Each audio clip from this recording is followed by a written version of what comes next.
We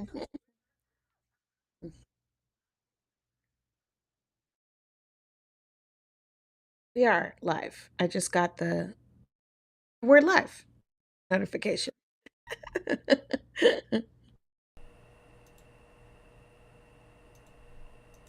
Okay, great. We're doing it. It's happening. Hello and welcome to a Snark Squad live stream. Remember when we did these? I don't know how much. Okay, so by way of like background, whatever, to the two people who are watching this, I feel like maybe people will watch this afterwards, uh, after we're all done here. But we during the original run of the Marvel TV show, so the first season of WandaVision, the first season of Cap's Friends, as we called it, and the first season of Loki, we did these weekly live streams, and we promised at the end of the Loki finale, we're like, we'll be back for the. We did not come back. We did not come back. We indeed did not come back. But here we are now, mostly because this show, Agatha All Along, feels like it feels much closer to, justifiably, it feels much closer to WandaVision. And there's a way in which WandaVision lent itself very, very well to this specific kind of thing. Like, so I don't know. It feels like a good moment for us to return to this with no promises to to do this ever again after this. No, I'm not even current right now on like Marvel stuff. So vibes only. Have you seen Multiverse of Madness? That's like really the only thing that's the Doctor Strange movie. It's kind of spooky-ooky. Yeah, okay.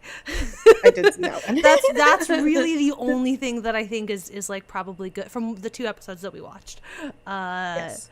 So anyway, I guess we'll start the way we started with these last couple, the way we were doing this before is just plot synopsis. We'll just do that. So okay, I'm gonna kick us off. There were 2 episodes we did. It was 2-episode season premiere. So in episode 1, when we last saw Agatha, before we get into any of this, the last thing that happens to Agatha in WandaVision is Wanda cursing her to take on the role she chose for herself of the nosy neighbor Agnes. So this show, Agatha All Along, starts with Agnes in a sort of uncanny valley version of a crime drama, very like Mare of Easttown, but like not quite. Like there's something sort of off in everything, most notably in Agnes herself. There's like ways where you sort of feel the Mare-esque character kind of slipping. So she's the like jaded detective character. She's on leave for hitting someone, and then she gets called back because there's a case only she can solve. Very classic, very tropey. So the victim of this mystery of the week is a young woman whose fingers have the sort of black tips that we have seen previously on witches, doers of magic, as well as some allusions to this woman magically appearing there. There's a lot of like winks and nods there, and this detective show is populated by people that we recognize from Westview, who, oh no, poor things, still not free, that recognize from Westview. They're there as kind of other players in the crime drama. We also meet a new character, Rio Vidal, played by Aubrey Plaza. So in the world of the crime drama, she's like a Fed brought in to assist on the case, classic, not the Feds coming in to take over my small town case. But it's very, very clear in all of Aubrey Plaza's lines that she knows that this is not real. Like everybody else is sort of playing it straight in the world of the crime drama, but all of Rio Vidal's lines are very like, this is how you see yourself. Like, what are we okay, fine. Let's talk about the case. So later, Rio comes to Agnes's house, not to talk about the case, but she comes to Agnes's house, and they're sitting around sort of chatting, and the house is broken into. And Agnes runs upstairs to see someone going through her things. She chases that someone like out the window and down the street, and only catches him when he is hit by the car of Deborah Jo Rupp, who was Mrs. Hart back in WandaVision. And so Agnes arrests this teenage boy, takes him in, and while she's interrogating him, he tells her that he's looking for the road. That's what he was looking for, which like doesn't mean anything to her, but he's like, you should obviously know what that is. It's things start slipping for her during this interrogation, and he eventually starts like reciting a spell at her, and like the sort of two-way mirror in the interrogation room becomes a painting, and like just the whole sort of reality is slipping. She hauls him off, throws him in a cell. She's like, I'm not dealing with you, whatever. And then again, still in the reality of the crime show, she goes into the morgue, and there's a body with like a card, a library card, identifying the body as W. Maximoff. She's like, okay, we're getting there. Rio Vidal is there. Again, now just randomly appears there. And she tells her that that witch, meaning Wanda, is dead, and all copies of the Darkhold are gone with her, which is like really an incredible way to just summarize all of Multiverse of Madness in like a sentence. Like, listen, all you need to know about that witch, she's gone. Darkhold gone with her, okay? That's your so to be clear, if you hadn't seen it, like, it's probably fine. That's really all you need to know. Wanda's gone, all the Darkhold copies are gone too. So anyway, Rio Vidal is like, okay, so there's two Jane Does in this case. You've identified the one. Do you know the name of the other? And this is when like it's like finally really like Agatha's starting to like shake it off, and we kind of cycle through all of these different Agathas that we saw on WandaVision. It was very fun. I liked it a lot. Yes. And then eventually she emerges free from the spell and storms outside completely naked to interrogate the nearest neighbor to figure out like how long she's been there. He uncomfortably but politely tells her that she's been there for 3 years, and also informs her that like all of the she's been kind of having a weird couple days, and like he and all of the other neighbors have been sort of like trying to help her through whatever she's going through. So in other words, the people of Westview have not been still trapped in like a full hex level situation. This crime scene show was clearly all just like Agatha only was experiencing that. So that was really important to me to know. These poor people. These poor people are not still trapped. So anyway, back inside the house, Agatha realizes that Rio Vidal, like she remembers who she is to her actually, and realizes that she's actually there to kill her. And so it's also heavily implied that she's like an ex-girlfriend in addition to some sort of enemy. I don't know what's going on there exactly. They have this great little like flirt fight situation that is so unsubtle. I will actually riot if this show doesn't make them kiss at some point. But anyway, Agatha successfully convinces Rio to hold off on killing her until after she gets her power back, because killing her now would be like super underwhelming, you know, it wouldn't really have the same wouldn't be as satisfying. So that said, there are other like big scary people who will definitely be coming to get Agatha. So like, you know, a reprieve from Rio isn't really like that big of a, you know, big a deal in the end. And then there's also the matter of the teenage boy that she arrested, by which we mean that she actually like tied him up and threw him in her closet, pantry, I don't know, but she like kidnapped him. Oopsies. And that's where we end. Can she be held liable for what she did in her alternate reality? Listen, she was Agnes of Westview. She couldn't be held responsible for any kidnappings. Okay, that brings for her many kidnappings. We start episode 2 right on the end of episode 1. And Agatha is getting ready to run. One of the things that Aubrey Plaza told her after their showdown is that, like, she'll leave her alone, but the Salem 7 is like, there are other people out there that want Agatha. So she's getting ready to run. But Teen Boy, who that's all we know him as, is like a teen boy, frees himself enough to ask Agatha to take him to the Witch's Road, which is why he broke into this house in the first place, and why he helped free Agatha from the Scarlet Witch's spell. That was him. So Teen Boy says that he wants to go to the Witch's Road because he wants power.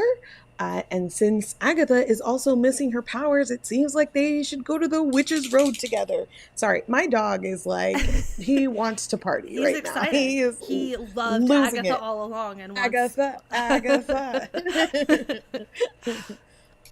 So they should go to the Witch's Road together.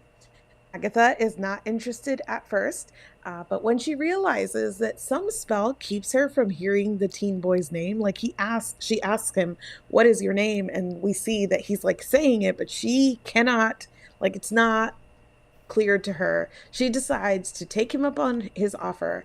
They're going to go on this little journey together. The first step is that Agatha needs to form a coven, and there's some hocus pocus magic that says that there are enough witches within a 3 mile radius always available to form a coven. So their first stop is to a psychic shop, and there they find Patty LuPone. Agatha pretends to want to commune with her dead husband and to find some gold bars, and Patty gives her a phony reading.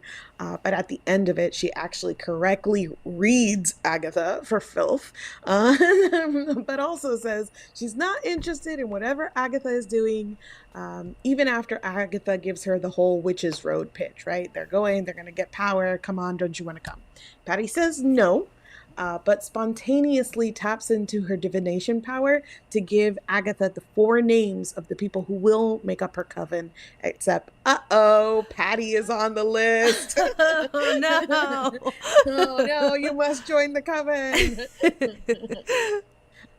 Second coven member, they find Jennifer Hale, who is selling probiotic candles and crystals. She also has her magic bound, so she is magicless. But she says she's not interested in joining Agatha's coven. Unfortunately, Jen is facing multiple lawsuits and much jail time, so it seems like she doesn't have much of a choice. Uh, After they leave Jen's place, Agatha says they only have one more witch to go, and Teen Boy is like, weren't there 4 on the list? But Agatha won't reveal who the 4th name is, and in fact, she eats the list. It was very mature. The third name on the list is the daughter of a famous rock star who wrote the most famous version of the ballad. Alice Wu, the daughter, is a former police officer who wants nothing to do with magic, and she says she doesn't believe that the road is real, even though her mother disappeared on the road. So Alice just like walks away even before she can get the whole pitch that Agatha has. Later that night, though, Alice shows up. She figured out where Agatha was because she's a former police. She's like, whatever. She's also like, that's going to explain a lot of things. I loved that little line of dialogue. Yeah. I'm a former cop. Listen, that's all you need to know. Roll with it. I'm going to do things because I'm a former cop. Great. And it's like, sure. So Alice shows up, Jennifer shows up, Patty LuPone shows up, and they all get there, and they notice that the 4th witch is also missing. And Agatha still won't say who it is, but Patty remembers that there wasn't a 4th name actually on the list, but just a black heart. This 4th witch that they are missing is supposed to be a green witch. They needed a divination witch. Like, there are certain roles that they have to fill. So what they're missing is a green witch. So it really seems like that's Aubrey Plaza's spot to fill with the black heart and the green witch. But Agatha decides she's not going there. She's going to go outside to Mrs. Hart, who has a green thumb. Honestly, I feel like that's good enough. In a pinch, she's like, listen, in my heart of hearts, I want that to be the actual 4th witch is Mrs. Hart with the green thumb. Like, it's just like, that was really the person. I love that, though. She's like, my name's not actually Mrs. Hart, though, just so we're clear. Like that. Yes. Good. And Agatha's like, yeah. Don't worry about it. So Mrs. Hart gets invited to this party, and it turns out that the party is really singing the ballad that will summon the witch's road. Love this whole sequence. The song was great. Mrs. Hart being super confused through all of this was great. And as they're singing to summon the road, the Salem 7 show up to collect Agatha. Thankfully, their beautiful singing works. The road appears, and they all run into the entrance just in the nick of time, Teen Boy included. And our final shot is of all of them leaving their shoes to start walking the witch's road. The end. The end. So yeah, that's it. That's the show. That's the 2 episodes that we've watched so far. Now I guess we're going to start where we always start. Did you like it? I did. I was so happy. I had such a good time watching. It also went by like very quickly, especially the first episode. I had to like look up and be like, "Well, how long was this episode?" Because it went by so fast. Yes. Um, and I guess that just speaks to how engrossed I was in the entire thing. So yes, very happy. I loved WandaVision, was my favorite of the Marvel shows that I have actually watched. Yeah. So I'm happy to be here, and it feels like it could give, what I Yeah, want it yeah. to give. So Yes, I'm yes. optimistic. Feels like it's got a lot of potential to be the sort of like proper and appropriate heir to WandaVision. Yes. Yes. I Does that also mean that you liked it? I did. Yeah. I did. I did also like it a lot. I just thought it was very, very fun.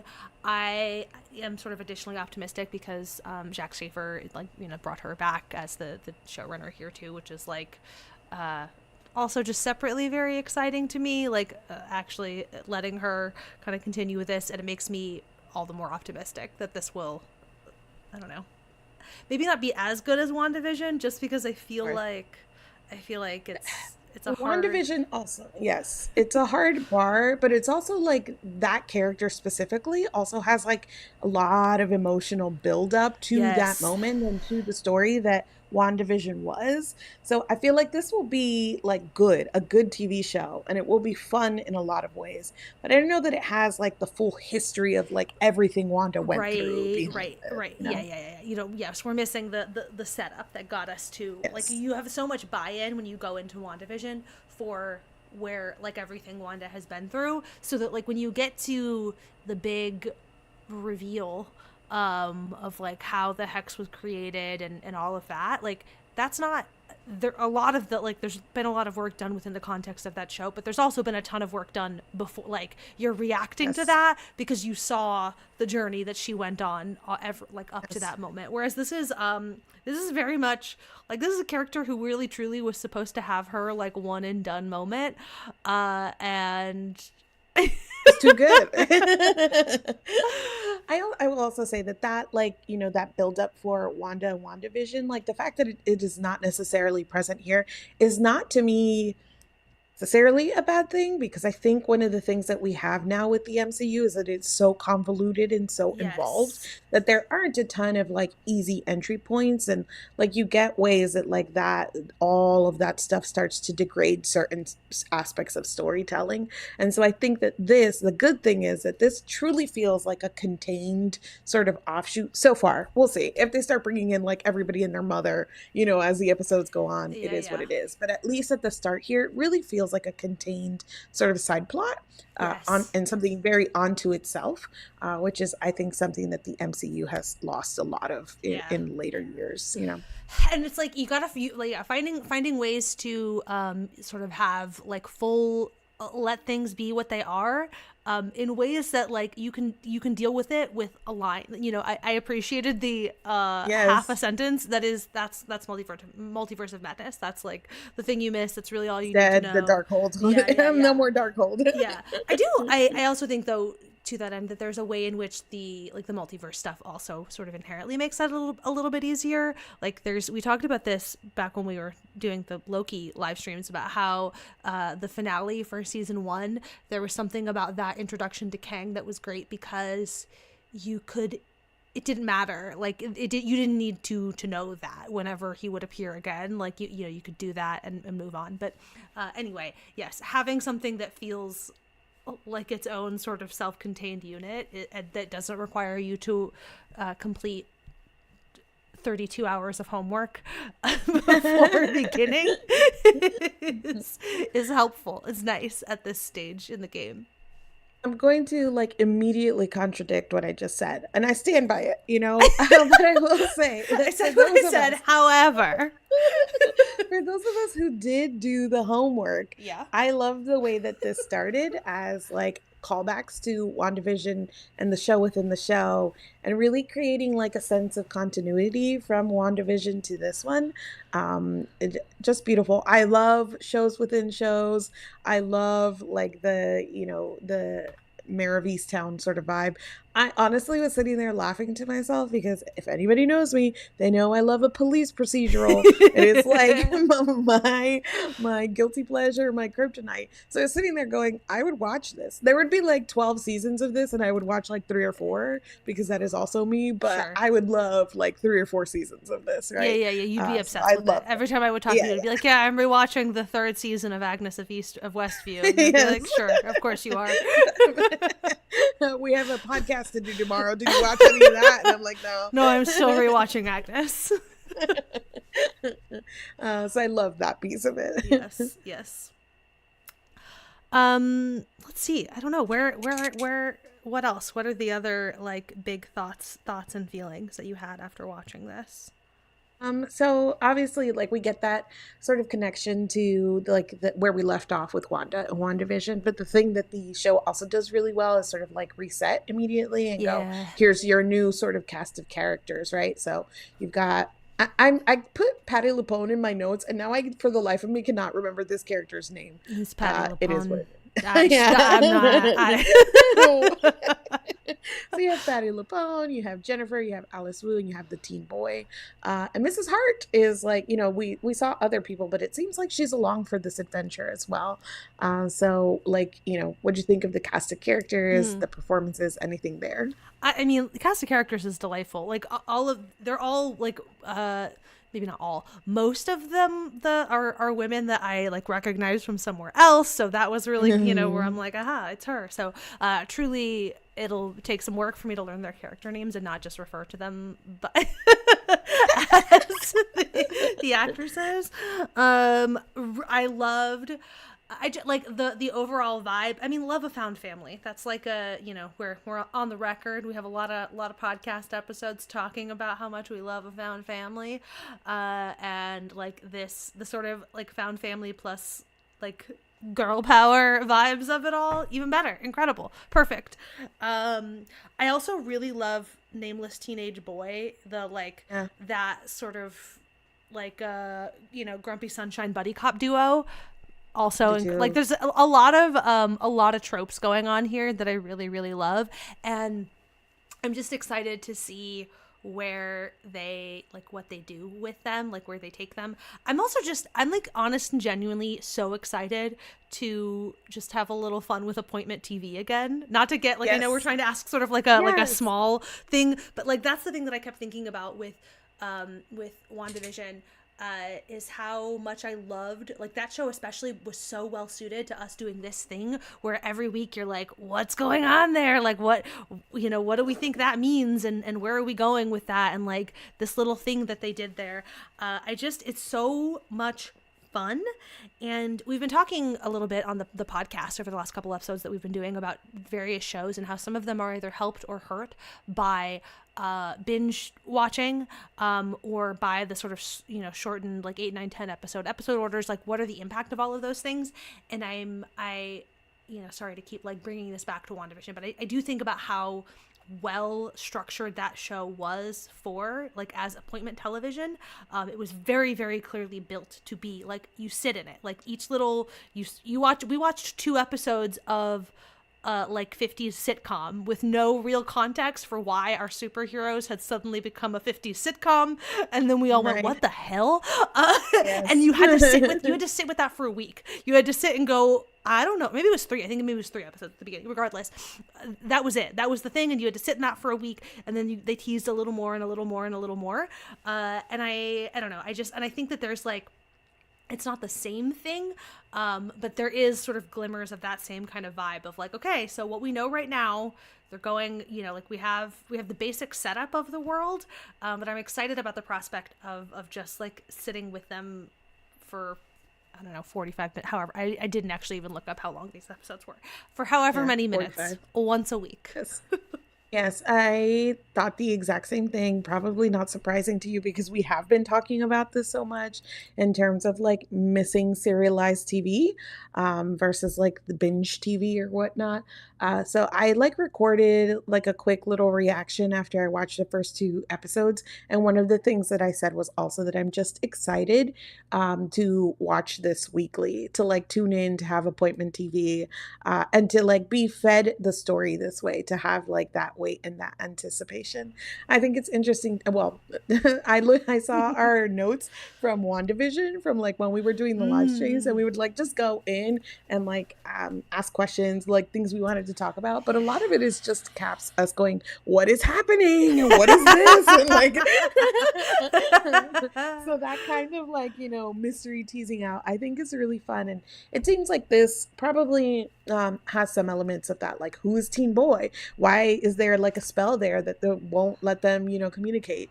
I also am questioning his motivations. I don't truly believe that he's just like, oh, I need to get there for power. Like, there's Mm. something going on there, I think.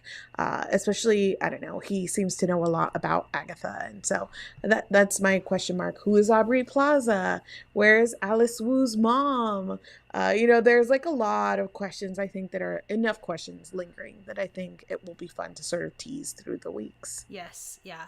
I'm also excited just like the idea of Agatha as a character, like who very clearly was meant to be. She was like the villain in WandaVision, and that was just gonna kind of be it, or the faux villain, because Wanda herself is the actual villain of WandaVision. Um,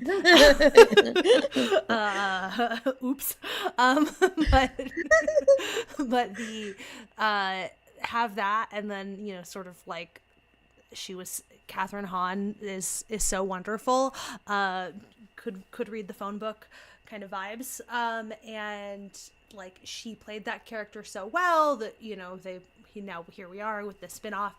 It obviously makes me think a lot about Loki, because I think there's a very similar thing there, where there was one sort of original plan, and then it was just like, you guys really love this, okay. Here. And similarly to Loki, Agatha is one of those characters that is like a villain sometimes, but really what she is like chaotic. And I guess, and I don't know a ton, right? Just like scanning her history, but she is sometimes helps the good guys, and she in the comics she like is the one who trains Scarlet Witch, and there's like a lot there that Yes. makes her a character that isn't purely a villain.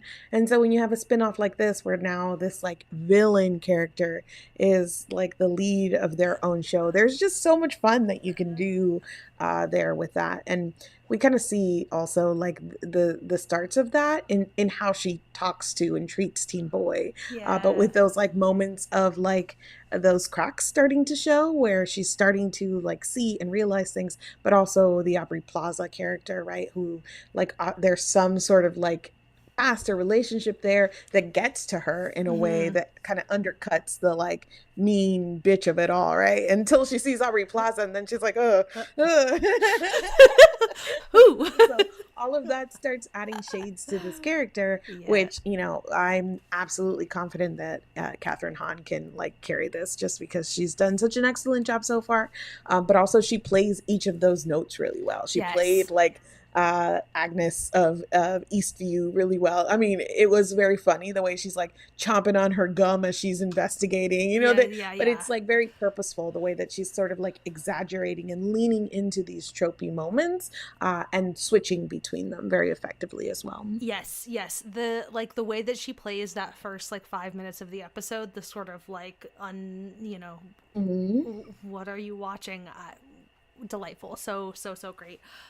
Yeah. The I am so sure I must have mentioned this when we were watching WandaVision, that when the Agatha first appeared, like that was a character that I had seen in, I don't have a ton of comics experience, but I have read these, like this is like on like my short list of things, and in there she is very much like a like a sidekick, like a frenemy sidekick of sorts. Basically, she is in these comics. She is. It's been a minute since I've read them, but if I recall correctly, she's dead, and she's like a ghost who is haunting Wanda, and like only Wanda can see her.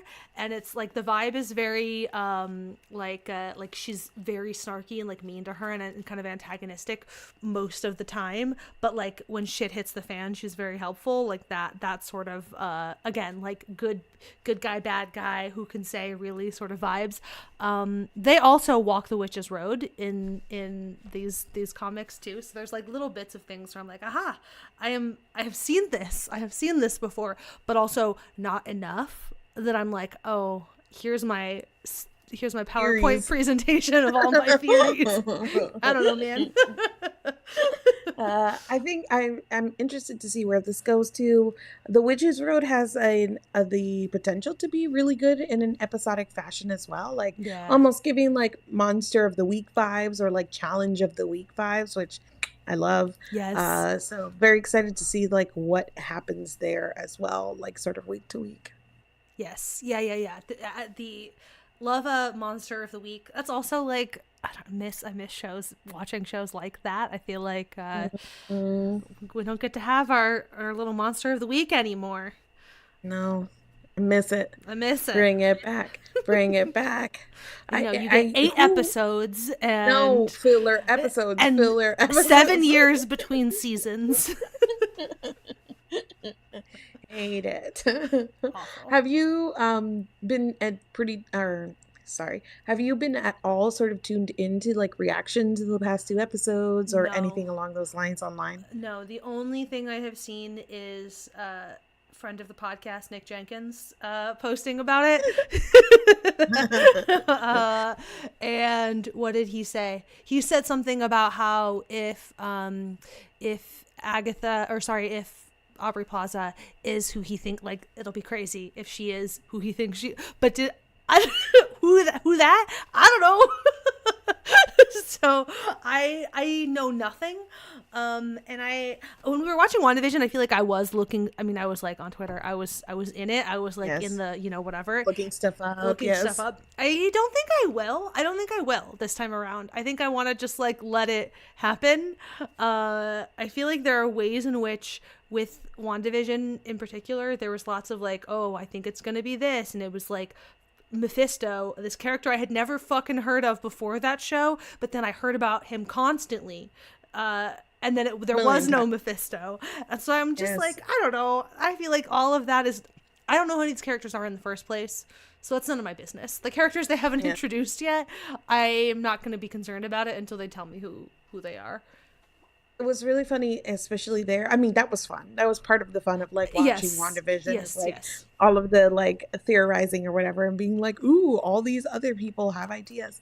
But it was really funny because I feel like the audience got like so involved that we were overcomplicating things in a way that like the explanation in the show was actually much less complicated. Yes. So I'm approaching this like as like, who is Aubrey Plaza? I don't know. She's a new character for this show. If surprise, she's someone else from the MCU, cool. But I'm just like taking everything at face value for the time being. And that is my approach for the show. Let's see if that holds up. Yeah. For the big emphasis on for the time being. I make no promises week on week. Who can say where I'll be a week from now? But for now, I feel like I'm just gonna roll with it. Yes. Who is your favorite of the? You asked me about the cast of characters, Yeah. but how do you feel about the all her coven, and who's your favorite member of the coven? I love the Coven. I do really like a getting the team together sort of montage. I think it's a really effective way to introduce a story that we like got to see her like going on the journey to pick everybody up, and then it was like the gang is all here, and it culminates in a musical number. Like, come on. I mean, you don't cast Patti LuPone and not like that was like she first appeared, and I was like, are we singing?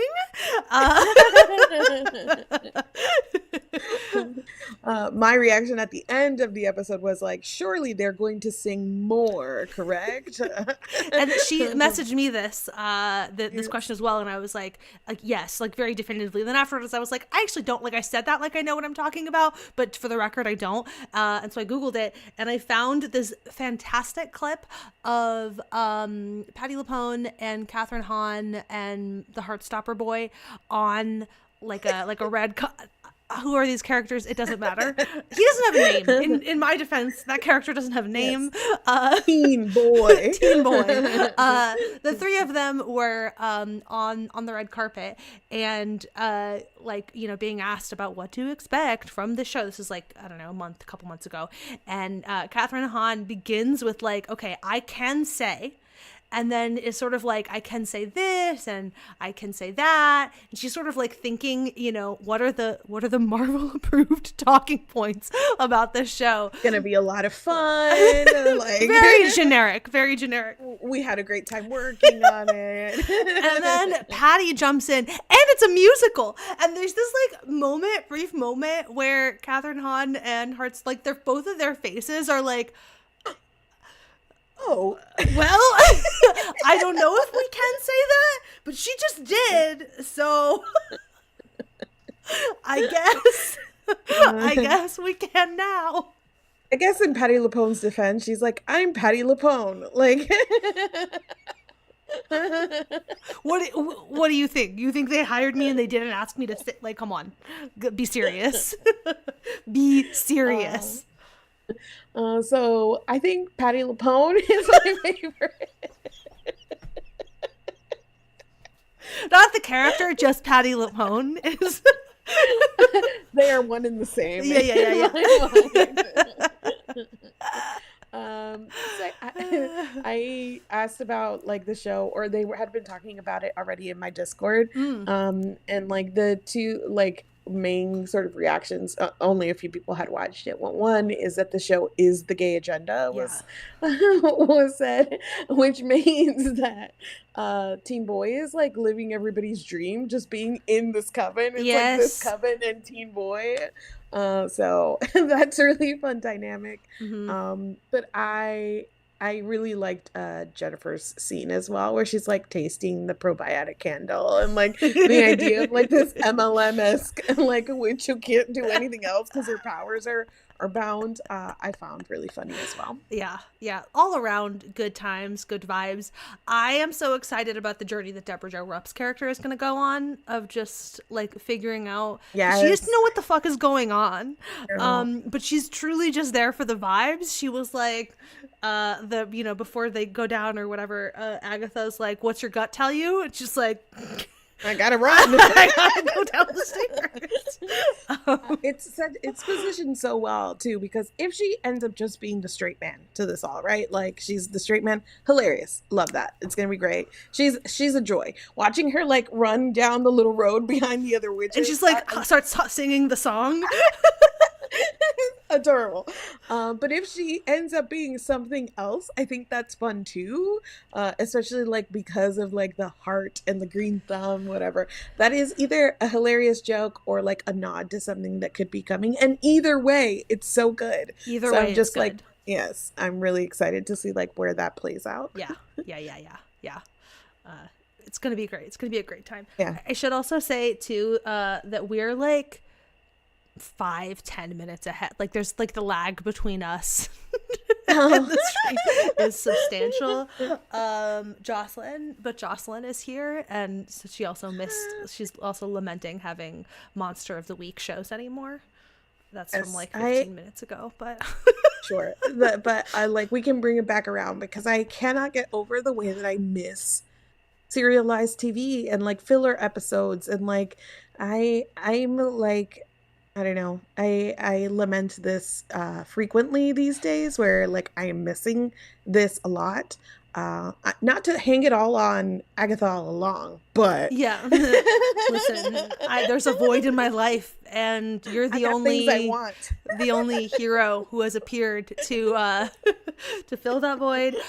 Few things made that more clear of all the things that we've watched lately than My Lady Jane, which truly was meant for a 22 episode CW show. Like that's the correct way to do that. I had a blast. I enjoyed the thing that was, but the correct way to do that would have been 22 episodes on the CW, and I'm like sad for that show that it didn't get its proper treatment. I wanted a whole episode of Horse. Horse. The horse episode. Alas. Alas. uh, anything else about I guess performance visuals of the show as well. One of the things about WandaVision is it was like so visually striking. Yeah. I think that this doesn't have the same sort of like feel to it, but there were like those like nods. I think seeing Agatha go through all of the like versions of herself was like really good. The beginning episode within the episode, and I think that now that we're on the witches road, I saw again in my Discord somebody complaining about the trailer and like the bad CGI in the trailer, Mm. which to be fair, I have not watched it, but I also not to defend bad CGI because I don't like I did not see the trailer or whatnot. Sure. But there's a hokiness to this, and there's a way that like the Witches Road, like even just the brief glimpse that we got, gives like I don't know, like hokey witchy show, maybe even like Charmed, you know what I mean? Like Yeah, yeah, yeah, that yeah, kind yeah. of like like I don't know, it could go that route. So we haven't seen much of it yet, but I'm excited to see like visually what this all looks like. Uh-huh. Uh-huh. Yeah, I don't have high expectations. But I'm willing to go along for the ride. The cast is so good that Yes. I'm willing to overlook a lot just to watch this very cool cast of women just hang out. Yes. Um, one a final thing too, like about like visual or whatnot. Yeah. First of all, like again, Catherine Hahn's performance throughout, just the small shifts or whatever, but also the shift from like her like being a detective to the end when she's like in her full witchery or whatever. Just such a wonderful like shift. And also, she just looks amazing. She looks so amazing. The whole time I was like, oh my gosh, she just looks amazing. Like a proud, like I'm the proud mom. Like, oh, look at her go. She looks so good. Yeah. And like it was very satisfying to see her in the end with like the robes and the hair and all of that. The full So thing in yes, her full baddie form, ready to baddie. She has reached peak baddie form. ready to go on her little Yes. journey on the witch's road. Hmm. Well, that's it. I don't know. I don't Yeah. anything else. Any other thoughts, feelings, vibes? I hopefully next week we figure out how to not be lagging. I would love to know if Jocelyn has any other thoughts or vibes. uh, uh, but we'll figure that out next time. yeah. Yeah. See you next week. Yeah. Yay. Woo!